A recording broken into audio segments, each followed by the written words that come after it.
And although I know it's a long road back, I promise you.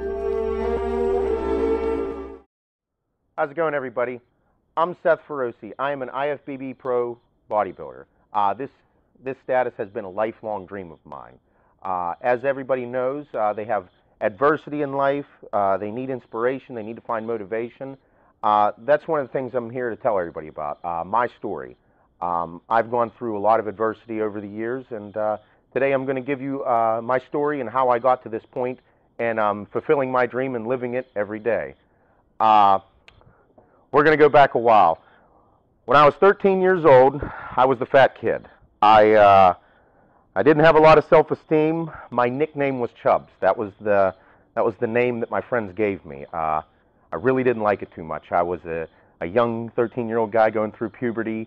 Everybody has self-esteem issues at that point in their life, and I was no different. I couldn't take it anymore. I specifically remember the day that I decided to change my mind.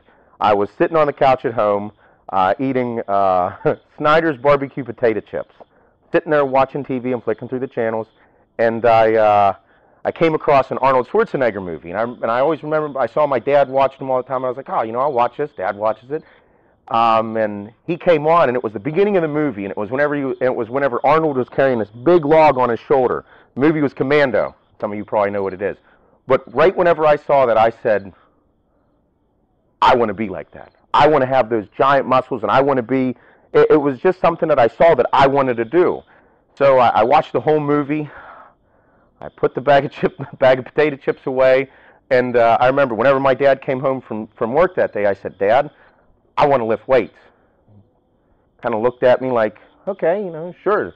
So he said he'll bring home the sand weights from whenever he used to lift weights back in the 70s and 80s. So sure enough, that weekend he came home. He brought home some of the weights. It was the old barbell with the sand weights, and then a couple dumbbells. And sure enough, that's where it all began.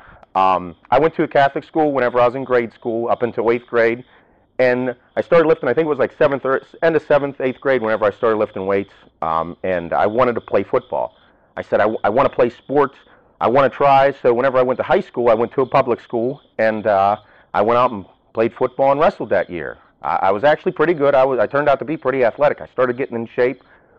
But those sports taught me the mental and physical toughness. It really showed me that you got to be pretty tough to compete at those things, especially wrestling, with the weight drop and the brutality of the workouts and just being physical with other people. But after those seasons were over, my dad took me to my first gym. It's called York's Gym. It's in New Ken, Pennsylvania, where I live today. It was the hardcore gym. I mean, I still remember the smell whenever I first walked in. Whenever I walked in, I mean, my dad took me in, and he still says to this day, that's the day I lost you. Because whenever I walked in, he saw that I fell in love. That's where I wanted to be. And from then on, I pretty much stayed there. That was my second home. I mean, everybody knew me there, and I fell in love with becoming a bodybuilder. That's whenever I figured out that that's exactly what I want to do. I want to be a professional bodybuilder. I want to live the lifestyle. I want to lift weights and make money and be something and be inspirational, because over those years, I had so many people inspire me locally that it was unbelievable. I mean, today I still see them on a regular basis, and they say to me, you never gave up. I never gave up. But at some of those points, I mean, even like as growing through that phase of my teenage years, the friends that called me Chubs, I'm 26 years old now, they still call me Chubs. The name never lost. I went through high school. I graduated. I decided I went to college. It was a good experience. I went to Indiana University of Pennsylvania.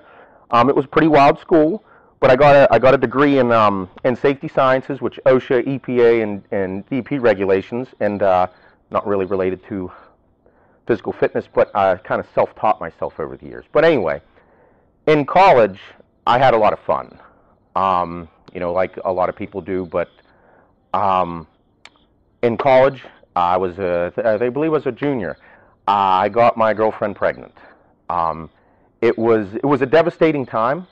But at that point, I never gave up on my dream. I was still dreaming of being a bodybuilder, and that was a devastating point in my life. A lot of people told me, Seth, you have to put all that shit behind you and move on. You can't worry about this stuff. And I said, no. I said, I still want to live my dream. You know, they were like, no, and they were right. I had to focus on what was important, and that was my family. I knew my girlfriend at the time. She's my wife now. I had to put her first, and the baby, and everything was important. So I had to end up taking 52 credits my senior year. I had to get approval from all the from my counselors and whatnot, but I got the approval to do it, and I ended up everything ended up great. I graduated, but at that point, I had so many people say, Seth, you're not going to make it. You have to stop. And I wasn't taking no for an answer. There was no way I was going to give up on my dream. So I told my girlfriend at the time, Elise, my wife now, I said, Elise, don't take this away from me. I said, give me just this one thing. I said, I don't have to go out with my friends. I don't need to party. I don't need to do anything. Just never take the gym away from me. Please don't do that. Just let me have this one thing. And at the time, you know, she said, well, of course, you know, that's the one thing you enjoy, and I love you, and I want you to succeed. I believe in you. And she was about the only person that believed in me and said, Seth, you can do it. So I remember I worked 2 jobs. I worked at the bar, and then I worked for my father. I went to school. I took those 52 credits, and I trained at a gym that was 24 hours. I trained at like 1 a.m. And I mean, I really didn't sleep at all that time. But the thing was, I never gave up. I wasn't taking no for an answer. Through all that, I just wasn't taking no for an answer. Everything worked out after that for a little bit. I ended up going to work for Kokosin Construction as a safety consultant. I did a lot of road construction stuff. It was great. I worked from them from 2008 to about the middle of 2009. In 2008, at this point, I still wasn't competing as a bodybuilder. In 2008, I moved to Cincinnati, Ohio, and I was their safety consultant, and I met a lot of great people out there, a lot of people that were getting me inspired to start competing in bodybuilding, because they were saying, Seth, you're really good. You should get on stage. And I was like, I'm not ready yet. Excuse me. And that was how I felt. But one thing led to another. I got promoted and moved to Cleveland, moved the whole family up there. And again, I met some more people that were into competing, and I said, you know what? I said, I think I might do it soon. My wife at the time, we just got done looking at some pictures online at musculardevelopment.com, and after a show, and she's like, Seth, you can beat these people. I know you can. I was like, I don't know. She's like, I know for a fact. The guy that just turned pro, she says, you can beat him. You need to start competing, because I'm not putting up with your crap anymore, this eating, training, and da-da-da, and you're not competing. And I was like, okay. So I'll put together a game plan, and in 2009, I began competing. I remember my first show was the NPC Northern Kentucky. It was in March 14th, and at that show, I won. Turned out I won the heavyweight class, and worked out great. And everybody was like, wow. After the show, they're like, you look great. You know, what are you going to do? And I was like, I'm going to go do the Mr. Pittsburgh show. I said, the Mr. Pittsburgh I'm from Pittsburgh, and I said, I want to do that show because that's the big show. Between that time, I met some people into the industry, one person being Steve Luqman, the owner of Muscular Development magazine, and Hani Rambaud, the pro creator, the best trainer on earth. And they said, Seth, we'd like to come and see you at the Pittsburgh show. I was like, what? They're like, I heard you're pretty good. You have potential. And I was kind of taken back, like, why are you coming to see me? So at that time, I was like, let's go. Let's see what we can do. You know, I'm just gonna push to the next level. And Hani gave me some tips and lead it into the Pittsburgh. And it turns out I went and I won. Won my light heavyweight class, and I won the overall. And I said, all right. Well, at that show, all of a sudden, everybody created a buzz about me. Hani Rambaud said, me and you are going to work together, and we're going to take you to the next level.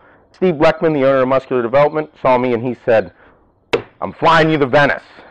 We're going to do a photo shoot with you in California. And I'm like, whoa, wait a minute. Really? And it turned out, yeah, I mean, we did it, and I went out there, did the photo shoot. It was a lifelong dream, you know, to be in a magazine. It was just incredible.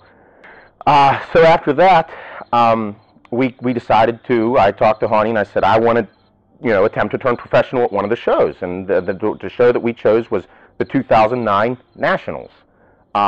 Meanwhile, I just started competing in, March of 2009. So I've done the two shows and I won, and I already got into a magazine. I created some buzz, and it was a really uplifting time. I was like, yeah, I said, this is great. I got a good job. I got one of the best trainers in the world behind me. I got Muscular Development Magazine. I'm going to be in articles. I just did a photo shoot with them. Everything was great. About 3 weeks later, I lost my job at Kokosing. It was devastating.